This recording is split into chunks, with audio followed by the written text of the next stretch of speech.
Today we're going to do a rundown of the map Shoreline. Starting from scratch, I will show you some of the best, and I mean best, ways to make money. First off, let's start looking at the map. I like to think of Shoreline as a horseshoe shape. Now, as you can see, the pink arrows are locations that you or your enemy can spawn. One of the first things you need to pay attention to is there's a river that cuts the map in half from north to south. Sometimes trying to figure out which side of the map you've spawned in is hard unless you know a few important details. First thing we'll take a look at is the west side. The west side is the only area with a small village. We have locations called Village, Downtown, Cottages, and Swamp. If you spawn anywhere near any of these landmarks, you will know that you have spawned in the west side. Now we're going to take a look at the east side.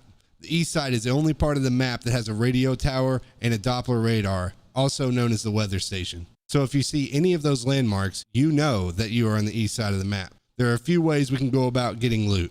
Playing the outside, hitting all the smaller locations on the map, which requires a lot of running.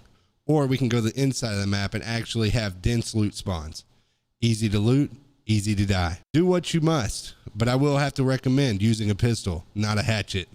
Running with a hatchet, if you die, you will start with 1 HP. Healing from 1 HP is going to cost you more than buying a pistol, and it may save your life. Now, since we can't guarantee where you will spawn, remember the landmarks we spoke about earlier. Today, we will focus on playing the inside of the resort.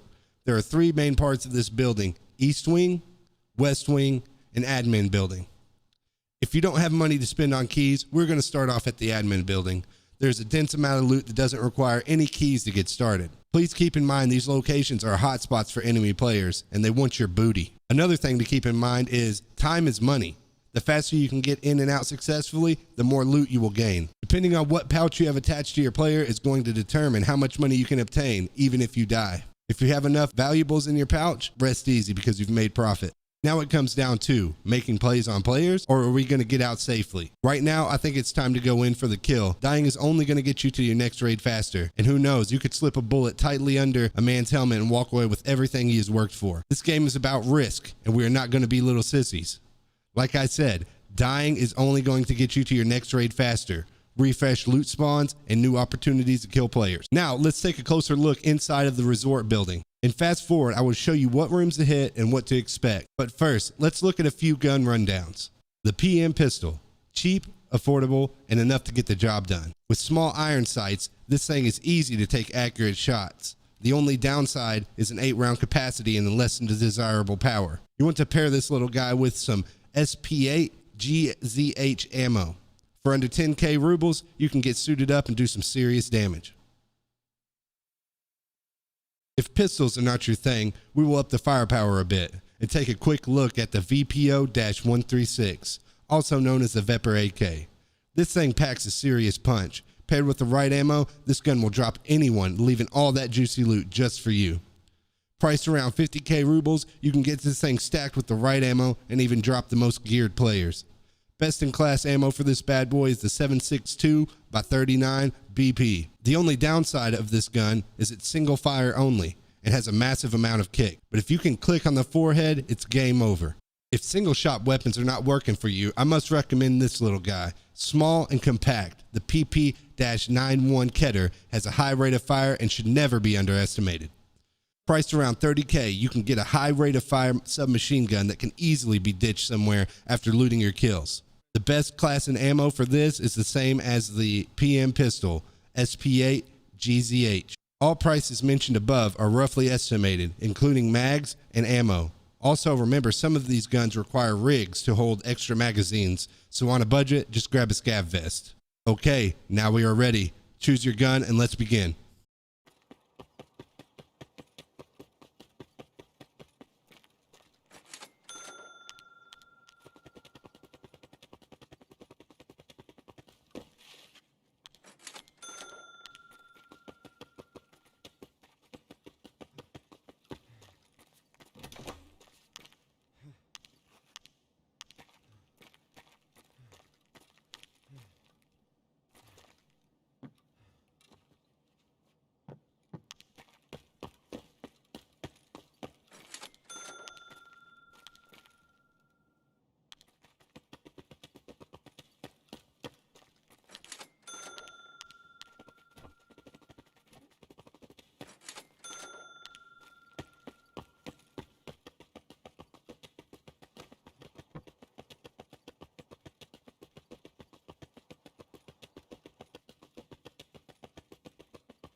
So that's about it. There are plenty of other loot locations.